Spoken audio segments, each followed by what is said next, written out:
You've felt it, haven't you? The strange restlessness, the sense that where you are, physically, emotionally, spiritually, is not where you're meant to stay. Everything around you feels just a little too tight, a little too small.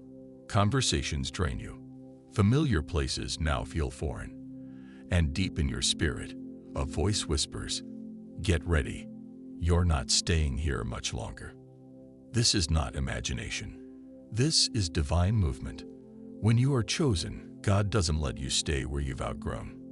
He doesn't leave you in places where your purpose is suffocated. And right now, there is a spiritual relocation unfolding for many of His chosen ones. And if you're watching this, you are one of them. This is the calm before the shift, not the kind of calm that relaxes you, the kind that stirs your soul, the kind that says, something's coming. You can't see it yet, but it's getting closer. You're being repositioned, not just geographically, but dimensionally. Everything that no longer aligns with your calling is being peeled away. It may feel like life is falling apart, but it's actually falling into divine order. The discomfort, the disconnection, the divine detachment, it's all intentional. When God is about to move you, He lets you become uncomfortable in the places you once called home. You'll start to notice how the energy feels heavier in certain rooms. Your usual routines feel lifeless, and people you once connected with now feel like strangers. That's the signal, the spiritual eviction notice. Your soul starts to disconnect before your body ever moves. Why? Because transition in the physical realm always begins with a shift in the spiritual realm. God moves in layers. He disconnects you emotionally before He relocates you physically. That's why you feel so strange, like you're in between worlds. And you are. You're in spiritual transit, between assignments, between atmospheres, between levels. You're no longer who you used to be, but you're not yet where you're meant to be. That's why you don't feel like you belong anywhere right now. It's not confusion. It's confirmation. You're being prepared for relocation. But here's the part that hits deep. Not everyone will be allowed to go with you. God is separating you, not to punish you, but to protect the next level of your calling. The people connected to your next chapter can't be found in this one. If they were meant to go with you, they wouldn't be falling off now. So when people ghost you, let them. When opportunities dry up, let them. When you get rejected for no reason, let it happen. Because this divine relocation requires space. Space for new people, new blessings, new assignments. You can't take expired attachments into a promised season. Right now, God is clearing the runway. The enemy wants you to believe that this isolation is punishment, that being forgotten is failure. But chosen ones aren't forgotten. They're hidden. Hidden from distraction. Hidden from premature exposure. Hidden from traps the enemy set. You were too anointed to stay visible in a place you were no longer meant to be. Heaven is rerouting you, but you must be obedient. Because when God relocates His chosen, He rarely gives them full instructions. He just says, go, just like He told Abraham. Leave your land, your people, your father's house, and go to the land I will show you. He didn't give a map. He gave a command. And this is the moment you must activate your faith. Not the kind of faith that waits for signs, but the kind that moves on whispers. The kind that says, God, I don't know where you're taking me, but I trust that where you're leading me is better than where I've been. Because obedience is the vehicle for relocation.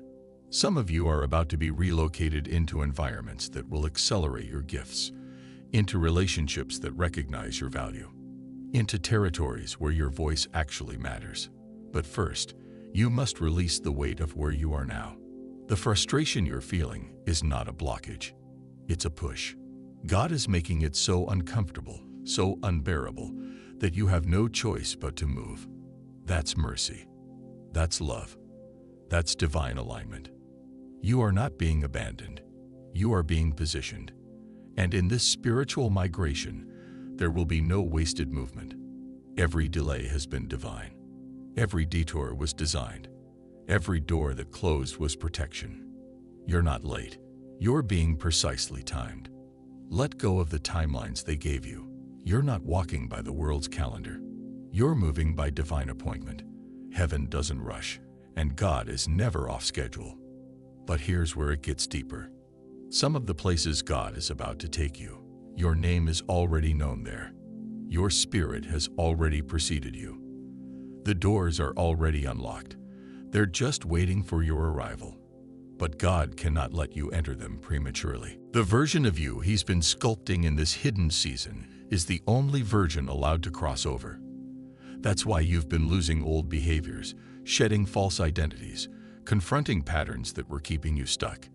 It's all been training, not punishment, preparation. Because where you're going, you can't move like you used to. You can't shrink like you used to. You can't explain your calling to people who were never meant to understand it. You're going to need boldness, clarity, precision, because your next location is not just for your comfort, it's for your assignment. You're not being relocated for ease. You're being planted for impact. This is a divine deployment. God is placing His chosen ones in strategic locations, spiritually, mentally, emotionally, and physically, to disrupt the darkness that has settled over regions, families, and industries. You carry a frequency, an anointing, a light that exposes every hidden thing. That's why the enemy has been trying to delay your movement. He knows what happens when a chosen one steps into divine placement. Atmospheres shift, chains break, generational patterns collapse. Miracles are stirred. That's why you've been so heavily attacked before the move. Because you are not just relocating, you are reclaiming territory. Everywhere your foot shall tread is an assignment. But here's the truth. Not all chosen ones obey the call. Some get stuck trying to make the old place work, trying to make everyone comfortable, trying not to offend, trying to keep peace in an environment that's spiritually choking them. Don't be that person. If God has said it's time to move, move, even if you don't know the full picture, even if you feel unqualified. He qualifies you in motion. Favor follows obedience, not comfort. And once you say yes, you'll notice doors opening that were once bolted shut. You'll meet divine connections you didn't even ask for. Resources will find you. Confirmation will come from unexpected places, all because you made the move when your spirit said yes, even when your mind said wait. This relocation might be physical, a new city, new country, new community, or it might be spiritual, a new level of surrender, a deeper level of intimacy with God, a higher level of calling. Either way, it will feel like death to the old you. Because it is. Relocation requires resurrection. You cannot take a corpse into a new season and expect to thrive. So let the old you die, the people-pleasing, the self-doubt, the playing small, the fake humility, the shrinking to make others comfortable. That can't go where you're headed. Chosen one, you're stepping into territory that has been waiting for your frequency. The land has been dry, waiting for your rain. The people have been hungry, waiting for your words. The atmosphere has been stale, waiting for your spirit. You were not just chosen for comfort. You were chosen to carry something heavy, something holy, something the world desperately needs. And your obedience to relocate, even when it's hard, is what unlocks that purpose. So stay ready, stay light, keep your bags packed in the spirit. Don't get too attached to temporary things, because when the cloud moves, you move. When the spirit shifts, you follow.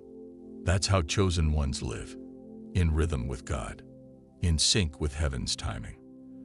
This next move is sacred, and when it comes, you'll know. But what happens once you arrive? The moment your feet touch the new ground, something within you will ignite. Not because the place is perfect, but because your purpose finally has room to breathe.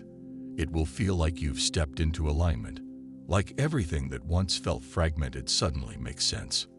This is when acceleration begins. In this new place, you'll notice how fast things unfold. Prayers answered without delay. People showing up that speak your soul language. resources flowing without resistance. It won't feel forced. It'll feel fluid, because you're not hustling anymore. You're aligned. You'll realize that all the waiting, the isolation, the warfare, the inner work, it wasn't just for you.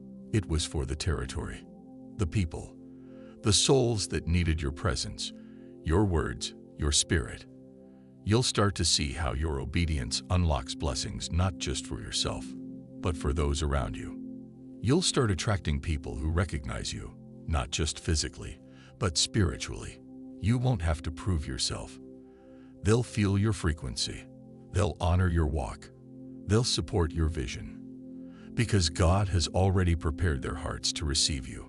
And for the first time in a long time, you'll feel seen, not just by people, but by heaven.